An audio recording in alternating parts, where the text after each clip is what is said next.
This episode of the Skift podcast features a discussion from a recent online Skift event. To join us and learn more about future Skift events, visit live.skift.com. Please welcome co-founder, chairman, and CEO of Clear, Karen Seidman-Becker, in discussion with Skift Senior Travel Tech Editor, Sean O'Neill.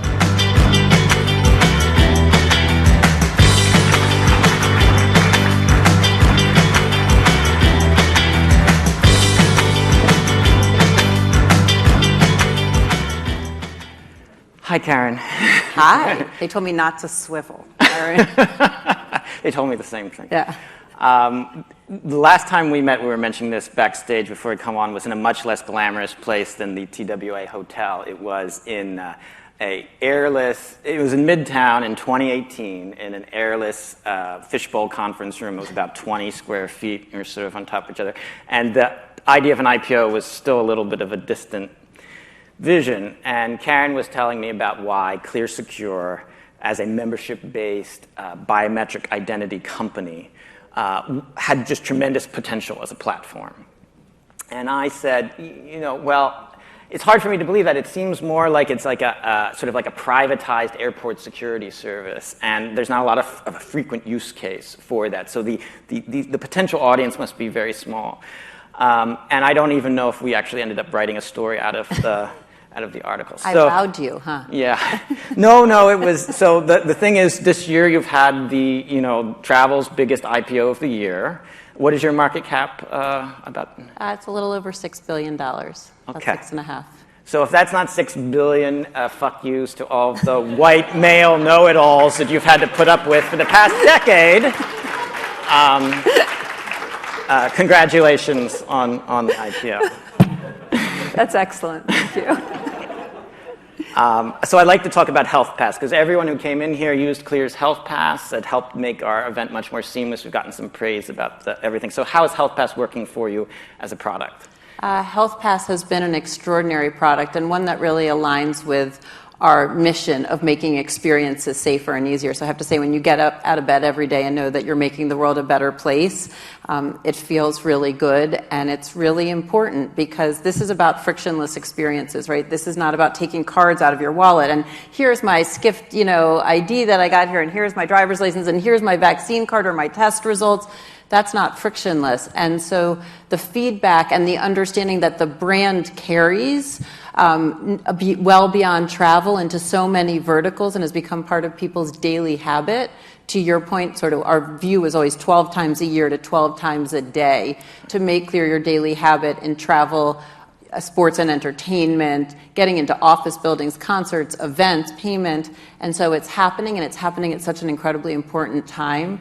Our entire team is taking so much pride in our part of this. That's incredible. And so this was an example of sort of a product extension, so the Health Pass, because you already had that audience, you were able to add on, and there's more product extensions that are potential, right? When you look at Clear, yes, to answer the question. When you look at Clear foundationally, we always said we are a secure identity platform. It starts with you, which is why our ticker symbol is YOU. And that because you are all the cards in your wallet.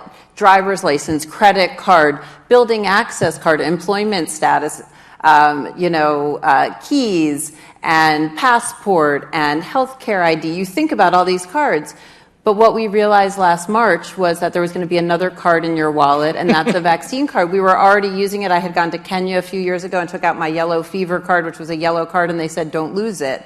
And I lose everything and don't like to carry anything. So Clear is definitely founded in how I want to live my life, which is ultimate productivity and consistency. And so when you start to think about the product extensions and the total journey, so we launched a product called Home to Gate, which is on your mobile phone. You type in your flight number and it tells you when to leave for the airport to get to your gate with 35 minutes to go, because we put together traffic plus how the walk to the clear lane, how long it takes to get through the clear lane, which averages less than 5 minutes, the walk from the clear lane to your gate. We've mapped that all together at one. All you have to do is put in your flight number. Well, then you can start to pull in other things, like, do you want a car to pull up then? What do you want to order? Because we know that there's a Starbucks, which is important to me. Very Getting important the to me 6 a.m. flight right from the clear lane to your gate. And so there's products like that. We're going to be launching PreCheck. We have already a product to come back into the country through a fast lane called ClearPass in partnership with CBP. We have Health Pass. We've done biometric beer and concessions because you are your driver's license, you are your credit card. Biometric beer, I like that. Yeah, that's game changing. And so it is this moment of coming back better. The future of travel and the future of so many experiences in this convenience economy is about being better, safer, and easier. How we went out is not how we need to be coming back.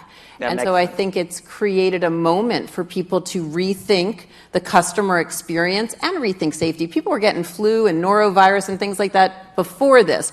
That's not acceptable anymore when the person next to you at work is like sneezing all over you. It might not be COVID, but... Right. It's changed our expectations of behavior. Absolutely. So this dovetails into what the CEO of Booking Holdings earlier today was talking about, the connected trip strategy. He feels like broadly there's a real opportunity for a lot of companies to try to knit together all the things that you're saying. Like, it's not just... Right now, air is treated by one thing, cruise is treated in another, and how to make... And so Clear is also sort of a play in that, right? Absolutely. We consider ourselves the glue, right, that holds it all together. And Glenn's exactly right, which is when you think of all the different... I think of like staccato points in your trip. You're either figuring out what the traffic is, where you should park, or you're calling a ride share. You're figuring out what terminal, what gate, the walk, then you're doing the bag drop, then you're doing the lounge, then you're boarding, then you're getting another car, figuring out what door that is, canceling it, the wrong door, then you're checking into the hotel, you're showing them your driver's license, your credit card, you're showing up at the event, you're showing them your registration. That's nuts. This is one journey. It is nuts. And so again, safer and easier, trusted and frictionless, and innovation, not just Clear, although we think Clear is crucial, puts it all together and drives trust of who are you, who am I in the shared economy. And I think, again, it's the expectation. You can sit at home. We were saying before it, I want to watch TV. Boom. Right? I want tacos to my couch. Customer expectations in this era has economy. changed. It's absolutely the expectation, and travel needs to lead on that because it is the hospitality, experience. Totally. I want to build one more thing on this point, which is there's a Substack newsletter writer, Bern Hobart, who I like, and he did a review about Clear. And he was making the point, what's the one next level after this platform? So if you have a membership-based biometric security platform, in the real world today, if you go to a Michelin star restaurant, if you go to a very popular club, the maitre d' or the owner can lift the velvet rope if they recognize you as a regular or as a celebrity, but it's all informal. None of that is in a digitized, organized process. And so in theory, a biometric security company that's membership-based can sort of open that up, and they call it, Bern's words where it was, do you know who I am as a service? And so you do see that as you get into events. And it's funny when people when they recognize someone, that's subjective facial recognition, right? I mean, that's what that is. And so the whole point of, again, first of all, always important, always opting in. But if I want to be known and I want to share that information, so you raise an interesting point on restaurants, which is we've partnered with OpenTable and with Resi to integrate Health Pass, because today, right, you're having to show, and so that it will be integrated into your reservation. So they'll say, hi, Sean, welcome back. They know you're vaccinated. That is a better experience than having to stop you and do all these things. But next after that, what about knowing your allergies? Every time I go to a restaurant, I tell them that my son's allergic to sesame, my daughter's allergic to this, and it's over and over again. Those things are part of who I am. They're part of my identity, and I want to share them for that safer and easier experience. So you start to think about these integrations, and Do you know who I am sounds elitist. I think that, and I think turning it the other way, if I want to be known, I want to have a customized and personalized experience. I want to marry my online and offline, experience or preferences, and I don't want to have to repeat them 100 times. I don't want a clipboard anymore at the doctor's office. Sure. So I think that's where the world is going in the best way possible for consumers and for partners, for hotels, for cruises, for ride shares, for airlines, to come back better and make sure they never shut down again and delight consumers. And I believe you can have the and. Okay, so Glenn Fogel, if you're listening, it's only $6.5 billion, so you can get this company, get the connected trip. I'm wondering if I could build on the issue of security. You've talked with Kara Swisher about security before. You've talked in the whole investor things. But it does still stick in the back of my mind that Clear is like one bad hacker away from writing down your value to zero, because if I lose a password, I can always change my password. But I've only got one face. So how do you address the security issue that some people may still be worried about? So it's crucial. Look, we started in the hardest place, aviation, in 2010 in a partnership with the Department of Homeland Security.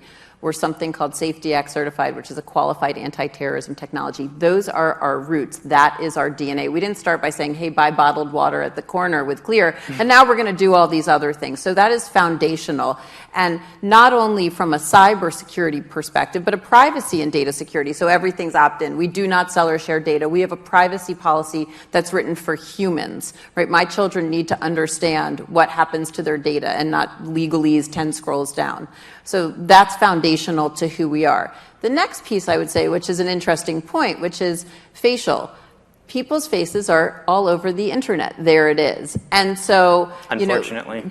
Right. And so the question is, how do you, since it's ubiquitous, how do you use it securely in an opt-in, active, not passive way with a trusted brand? And that's where I think Clear is even more important, because we are a trusted brand, because we do not sell or share data, because we are not passively scanning crowds, but you have actively opted in and know what you opted in for.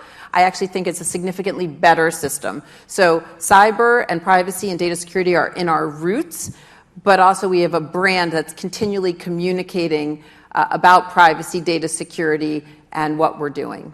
So I think you're exactly right, which is why I think it's a little scary when hundreds of little companies are starting and everyone's giving them little pieces of data. I think it is much better also to say, we store as little data as possible, and what we're doing is building secure integrations and secure links. We're not holding your boarding pass.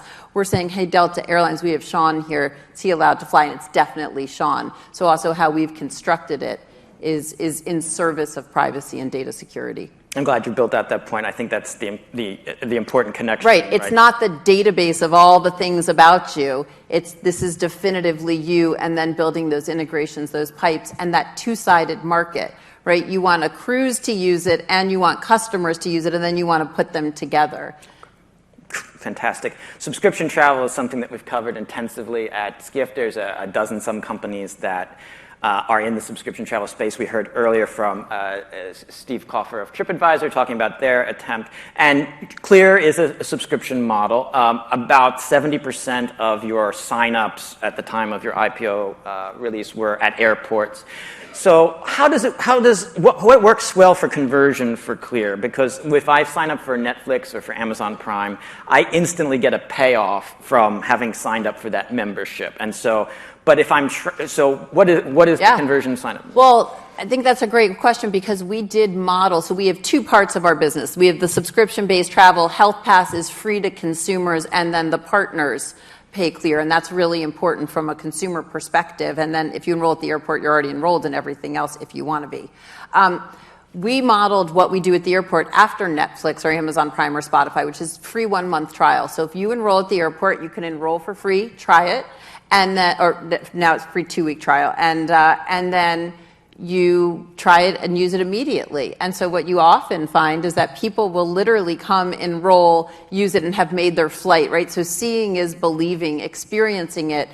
We used to say nobody wakes up and says, I got to get myself some biometric identity today. That's not like a Googleable thing. And so getting to the airport and seeing the Clear ambassadors, who we think we've sort of built a genius bar in the airports, which is people bring technology to life. You can't just say, like, here, go, trust it, use it. We have these amazing ambassadors in the airport across the country who bring the technology to life, who explain it, who help enroll, and then to be able to use it, that is instant gratification. And so we have very strong conversion from the free to paid product. And I just have to say, I was in Orlando this week at the airport. It's an incredibly exciting time in travel, coming back better. The Orlando airport was busy in the middle of the day. Okay. And I think the joy and the appreciation that people have for travel, and what I like about subscription travel, not just Clear but others, is some level of predictability and consistency, again, that you experience in other places, now coming to the travel industry. So you expect to see more subscription travel models be experimented and possibly take off? I do. I think the travel industry is an unbelievable, an important industry, and can look to other businesses to redefine itself. And I mean, at some level, timeshares were sort of subscription based. And so I do, and I think the way people are going to work and travel, they want some sort of pricing certainty. It's a little random today. Sure. I'll remind people, if you have any audience questions, feel free to put them in the app, and we'll get to them. I wanted to build on that because I understand in the beginning, Clear would have gone to airports and say, we'll pay you to let us have signups. Are you getting to a point now, because airports, you add a level of efficiency to the process. Are any airports actually paying you to sell? The answer to that is no. And I love our model. I love our model because we're partnering with airports and cities. We are enhancing security, creating jobs, delighting customers, and making the travel experience better. And we share revenues with them. And so I do think it's a win-win. And I think it's never been more important for airports to be able to invest, and ensure that they are great places for people to come and transit. So one last thing on the subscription model. So for a company like Netflix, the thing that they're looking at is churn. But churn is a lagging thing. If someone drops the subscription, it's too late at that point. What is a metric at Clear that you can track so you know whether the user is likely to be lost? We look at utilization. Okay. We look at NPS score. We are obsessed with the member experience, so we're looking at NPS score. If you are Clear members, you get surveys, and we read them, and we look at them, and we crunch that data. We use service tools like Medallia to see real-time feedback, and you're putting this whole mosaic together. So it's the quantitative, it's the qualitative. Retention is crucial, win-backs and reactivation. So we look at many metrics. And again, right now, just incredibly excited about what we're seeing in the travel industry. Travelers are traveling, whether it be for leisure or business. Just a few interesting stats. People are staying, their median stay is twice as long. This is during what period of time? Right now? Right now. Mm-hmm. So I think when you look at the hybrid work environment, they are weekend travels up by 20%. I think travel patterns are going to change, but holistically, I think more people are going to be traveling and appreciating frictionless home-to-gate experiences more than ever. So cool. Yeah. We have some audience questions. Do you think passports could be digitized, and how far away are we from that? Yes. So to speak our own book, if you go to the ClearPass app, which is a separate app from Clear, you can download for free your passport, digitize it, not download it, but connect it and digitize it and use it to get back into the country quickly. So right now that's obviously a two-step process, but passports have chips in them that phones can read, so you could digitize it. So from a digital issuance perspective, sort of like today, if you get a credit card, it's entered into your Apple Wallet or your other digital wallets, and sent to you physically. I expect the same thing with passports. All of these physical records are just physical manifestations of digital records. All the cards in your wallet are obviously held digitally. You should just be able to connect to them digitally. Mm-hmm. An audience member is asking, can we please get the U.S. government on board with this right now, similar to what's happening in the European Union? Are those conversations happening at the federal level? So we're 18 months into this. There are conversations at the federal, the state, the local. They're all different, all moving forward at different, it is hard. But I think the answer is, to answer the question, the conversations are happening. I think that there are initiatives like the vaccine credential initiative, where a lot of people, including Clear, have come on board. And so I think that there are strong public-private partnerships being forged. And I have to say, I think at the federal level, many people have been working really hard on making good strides. I don't see us having one standardized solution as opposed to a standard that people have to meet. And I think those standards with smart QR codes and the vaccine credential initiative are happening. So the Marriott CEO was on stage, and he had just been back from Europe, and he then spoke to the Commerce Secretary in the U.S., and he was like, in Europe, they've got their act together much better than here. Oh, do you think, just to draw out that point a little bit more, do you think, if we have the standards, as you say, and they're building on it, but where will it be filled out? What's the timeline? I don't know. Look, first of all, the Commerce Secretary, Secretary Raimundo, she's fabulous. I met her. I was really impressed with her. Look, I think, we're partnered with the city of San Francisco, LA. You're going to see more city partnerships coming. Look, this is a complicated country, and I think that trying to forge and force a federal response as opposed to a federal standard, which I think they've done, and building public-private partnerships, it's getting there, right? I mean, we're building partnerships with the NFL, the Las Vegas Raiders, NBA, Major League Baseball. Like, teams are coming on board. I think we've gone from epidemic to endemic. I think standards are coalescing. And I look and say it's happening. Schools are back, restaurants are open, Broadway restarted. We're all, not all, but lots of us are sitting here, and people are in their offices or at home. It's happening, not as quickly as any of us would like, but. Okay. Do you have everything you need in your platform, or do you need to do any mergers and acquisitions, especially as you seek to expand internationally? I think it's an exciting time, both domestically and internationally. And certainly one of the reasons why we went public was to accelerate our growth and our opportunities. And we are seeing those opportunities around the world today. Okay. And lastly, you essentially got into Clear at the tail end of the financial crisis. Then were hit by the pandemic crisis. Is there any sort of leadership lesson that you've kind of drawn out of that about how you interacted, how you got the team on board, or how you handled anything? I'm a girl who likes a crisis. Look, from crisis comes opportunity, and keeping a cool head, keeping your team together, looking around corners, not burying your head in the sand, and being extraordinarily communicative. As we all sat, in our living rooms with our puppies and our babies, and we got on Zoom every morning at 8 a.m. We started an initiative to create Health Pass, and it was to look around corners and to ensure that you have a culture that embraces change, which is one of our core values, because the only thing certain is change, and a balance sheet to withstand it, and a business model. And with those things in place, we went to work. And so I've learned a lot from the mistakes of the past, and I'm humbled by them, and really proud of the culture that we've had since 2010, because you're right, Clear was actually born originally out of 9/11 through a public-private partnership.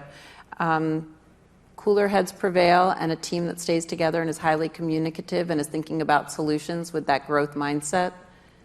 Growth mindset and the balance sheet to back it. Yes. Thank you, Karen, so much. Thank you. Really appreciate you coming out. Good day.